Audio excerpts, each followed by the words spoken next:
Quick revision इंग्रजीची practice आज आपण करणार आहोत. हायकोर्ट परीक्षेसाठी पहिला प्रश्न बघा आपल्या स्क्रीनवर आहे. Select the option that is similar in the meaning to the underline word. He decline the offer to join the board of directors. त्याने बोर्ड ऑफ डायरेक्टर्सची जी ऑफर होती त्याला डिक्लाइन केलेलं आहे जॉइन करण्यासाठीची. डिक्लाइन या शब्दाला अंडरलाईन केलेलं आहे. डिक्लाइन शब्दाचा सिनोनिम शोधायचा आहे. डिक्लाइन म्हणजे नकार देणे हे सगळ्यांना माहिती आहे. डी-आर ही ट्रिक तुम्ही लक्षात ठेवायची. कोणती ट्रिक लक्षात ठेवा? डी-आर, डी-आर म्हणजे कोण? डॉक्टर. सो डी वरनं 2 शब्द येतात मित्रांनो. पहिला शब्द आहे डिनाय आणि दुसरा शब्द त्या ठिकाणी त्यांनी ऑलरेडी दिलेला आहे, जो दिलेला आहे डिक्लाइन. तर हे 2 शब्द म्हणजे काय? नकार देणे आणि आर या शब्दावरनं 3 शब्द तयार होतात. पहिला शब्द सगळ्यांना माहिती असेल रिफ्यूज. त्यानंतर दुसरा शब्दही सगळ्यांना माहिती असेल रिजेक्ट आणि तिसरा शब्द जो आहे तो रिफ्यूजच्या ऐवजी फक्त आपल्याला काय करायचं आहे? रिफ्यूट लिहायचं आहे. बघा रिफ्यूज जसंच तसा न लिहिता फक्त एसच्या ऐवजी आपल्याला हा टी लिहायचा आहे रिफ्यूट.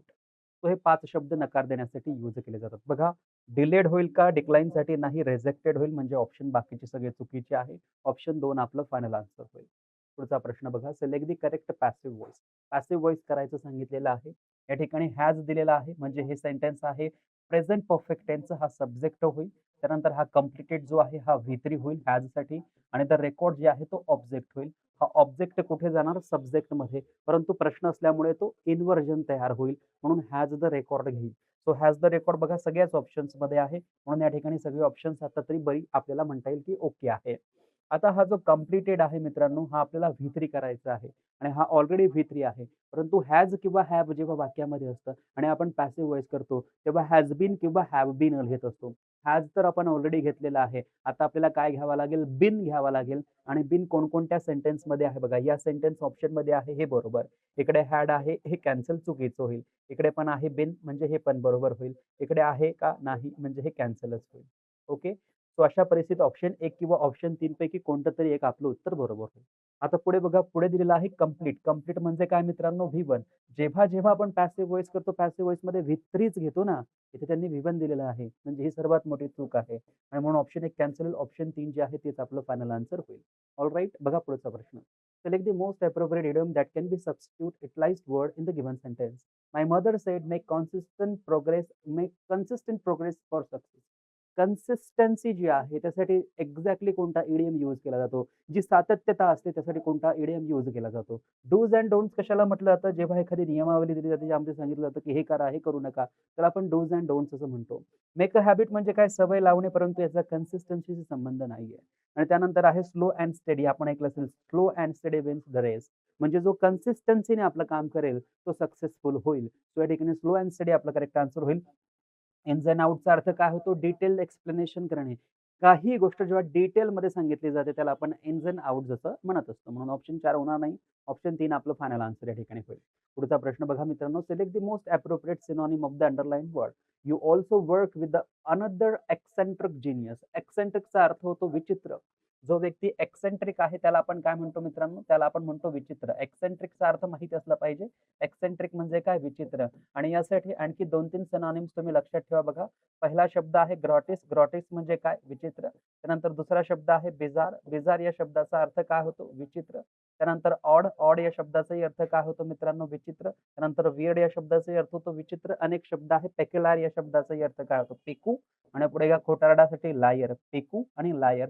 सो पेक्युलार म्हणजे काय? याला आपण म्हणतो विचित्र व्यक्ती. बघा एलेटिव्ह. एलेटिव्ह म्हणजे काय? आनंदी. इकॉनॉमिकल म्हणजे काटकसरी. मिडल म्हणजे मधला. पेक्युलार म्हणजे विचित्र. सो एक्सेंट्रिकसाठी करेक्ट सिनोनिम काय होईल?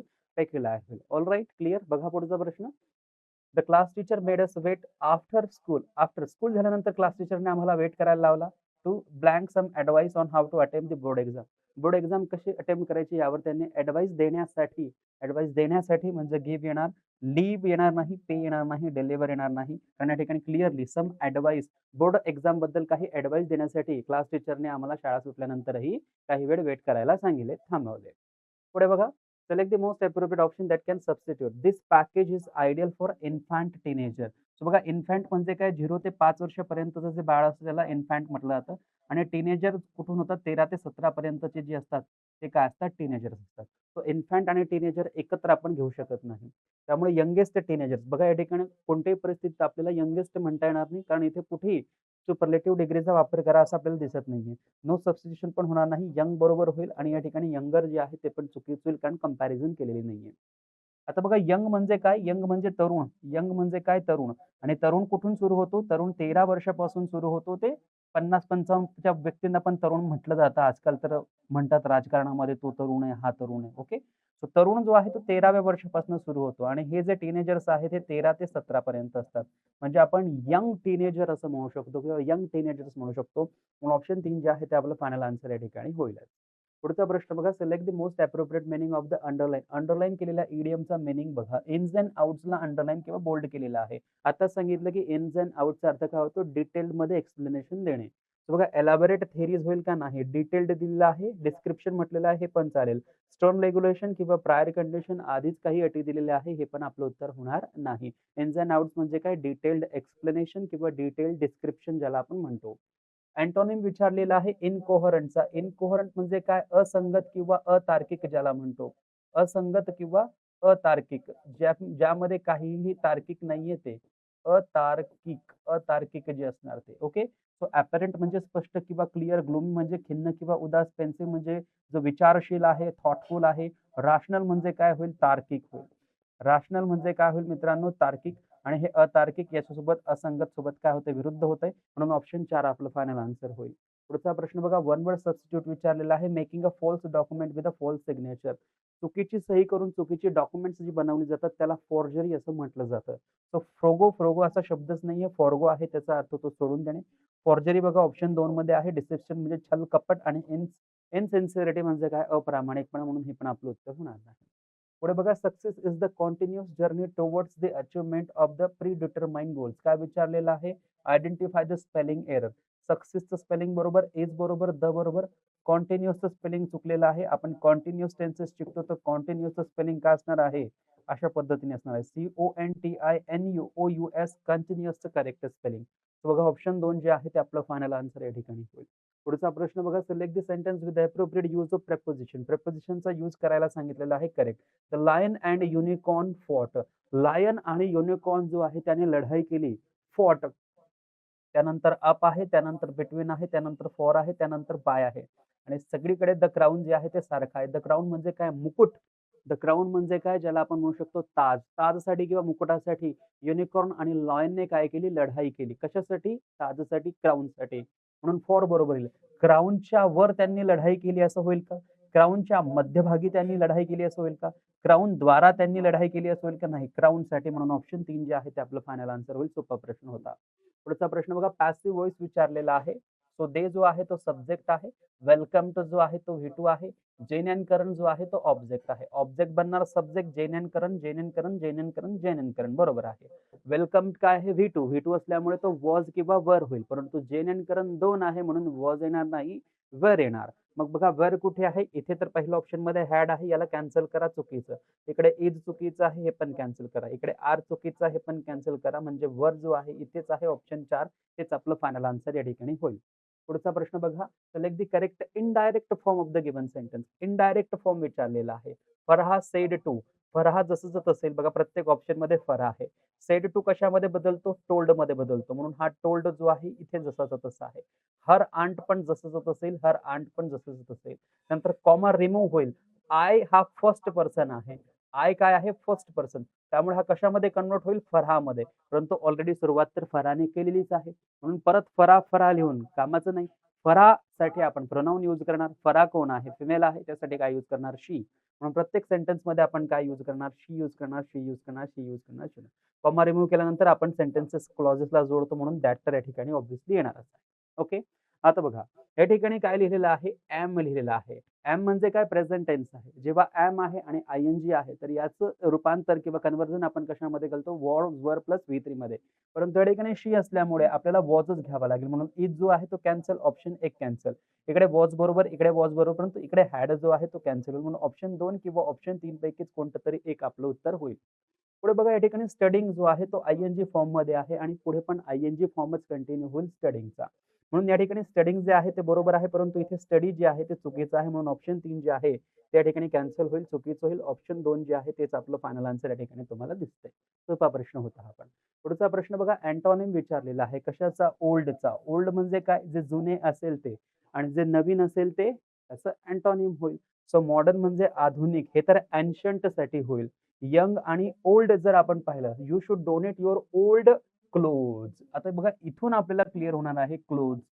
ओल्ड क्लोथ्स म्हणजे काय? ओल्डचा अर्थ या ठिकाणी जुनेच होणार आहे. ओल्डचा अर्थ या ठिकाणी म्हातारे होणार नाही. म्हणून त्यासाठी आपण यंग तर अजिबात घेऊ शकत नाही. अदरवाईज ते पण झालं असतं.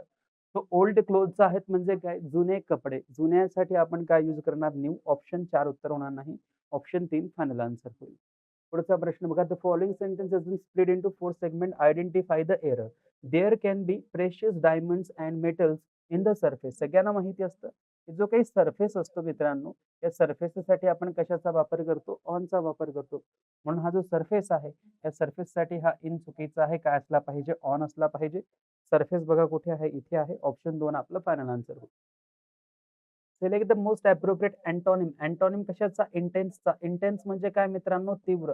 जे तीव्र असेल त्याला आपण काय म्हणतो? इंटेन्स. आणि मग याच्या विरुद्ध काय होईल? जे सौम्य असेल, जे सॉफ्ट असेल, जे माइल्ड असेल ते. लॅविश म्हणजे काय? खर्चिक. थ्रफ्टी म्हणजे काय? काटकसरी, कंजूस. स्टेटली म्हणजे काय? स्टेटली. आणि मॉडरेट, मॉडरेट म्हणू शकतो आपण या ठिकाणी इंटेन्सच्या विरुद्ध अर्थाला शब्द. मॉडरेट म्हणजे काय? जे सौम्य पण नाही आणि तीव्र पण नाही, मधला जो आहे त्याला आपण मॉडरेट म्हणू शकतो. ओके. मोरोज. मोरोज म्हणजे काय? सॅड, खिन्न, दुःखी ज्याला आपण म्हणतो. एम-एस-डी वरनं आपण हे लक्षात ठेवलं होतं बघा. ओके. मोरोज म्हणजे काय? दुःखी. आणि यासाठी विचारलेलं आहे सिनॉनिम. मग बघा दुःखीसाठी काय? एक्साइटेड म्हणजे काय? उत्सुक. फेकंड म्हणजे काय? जी नापीक जमीन असेल ती. लिबरल म्हणजे काय? जो स्वतंत्र आहे. ग्लूमी म्हणजे खिन्न किंवा उदास, दुःखी. ऑप्शन 4 आपलं फायनल आन्सर या ठिकाणी होईल.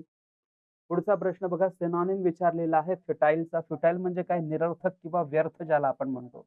जे व्यर्थ असेल, जे निरर्थक असेल किंवा जे पॉइंटलेस असेल, जे कसं असेल? पॉइंटलेस असेल, की ज्याच्यामध्ये कोणताही पॉइंट नाहीये, ते पॉइंटलेस असेल. टेरिफाइंग म्हणजे घाबरवणारे. स्टार्टलिंग म्हणजे दचकवणारे. फ्रुटलेस म्हणजे जे निरर्थक आहे. एनरिचिंग म्हणजे जे भरपूर आहे. ते ऑप्शन 3 जे आहे ते आपलं फायनल आन्सर या ठिकाणी होईल. पुढचा प्रश्न बघा. ग्रामॅटिकल एरर शोधायचा आहे. One of the major challenges. Challenges जरी या ठिकाणी आपलं प्लुरल नाऊन असलं मित्रांनो, तरी याच्या आधी काय घेतलेलं आहे? वन घेतलेला आहे. आणि वनमुळे आपला जो असणार आहे व्हर्ब तो कसा असला पाहिजे? सिंग्युलर असला पाहिजे. म्हणून हा जो वर आहे हा चुकीचा आहे. या वरच्या ऐवजी काय असला पाहिजे? वॉज असला पाहिजे. तेव्हा आपलं सेंटेन्स बरोबर होईल. आपण बघू शकतो मित्रांनो, वर जो आहे तो या ठिकाणी ऑप्शन 3 मध्ये आहे. म्हणून ऑप्शन 3 आपलं फायनल आन्सर होईल. पुढचा प्रश्न बघा. Let us know what you think in black and white. Black and white म्हणजे काय? लेखी. लेखी म्हणजे काय? रिटर्नमध्ये जेव्हा आपण लिहून द्या असं म्हणतो, सो आपण म्हणू शकतो give me in black and white. Black and white म्हणजे लेखी लिहून द्या. So in black and white paint होणार नाही. इन रायटिंग, रायटिंग लेखी लिहून द्या. ऑप्शन 2 बरोबर होईल. ऑप्शन 2 आपलं करेक्ट आन्सर होईल. पुढचा प्रश्न बघा मित्रांनो. ओके. सो ऑलराईट सगळी प्रश्न या ठिकाणी आपली संपलेली आहे. जो क्विक रिव्हिजन होते म्हणून आपण क्विक रिव्हिजन घेतलेली आहे. जर आणखी तुम्हाला अशा प्रकारच्या प्रश्नांची गरज असेल तर मग आपण मॅरेथॉन घेऊ. त्याबद्दल आपण कमेंट बॉक्समध्ये टाइप करू शकतात, की मॅरेथॉन लेक्चर घ्या. असं जर तुम्ही येतील तर पुढचं एक लेक्चर आपलं मॅरेथॉनचं असेल 100 प्रश्नांचं. तूर्त आजच्या लेक्चरमध्ये आपण इथे थांबूया. Thank so much. Take care. Bye bye. आणि आगामी होणाऱ्या हायकोर्ट परीक्षेसाठी आपल्याला खूप खूप शुभेच्छा. थँक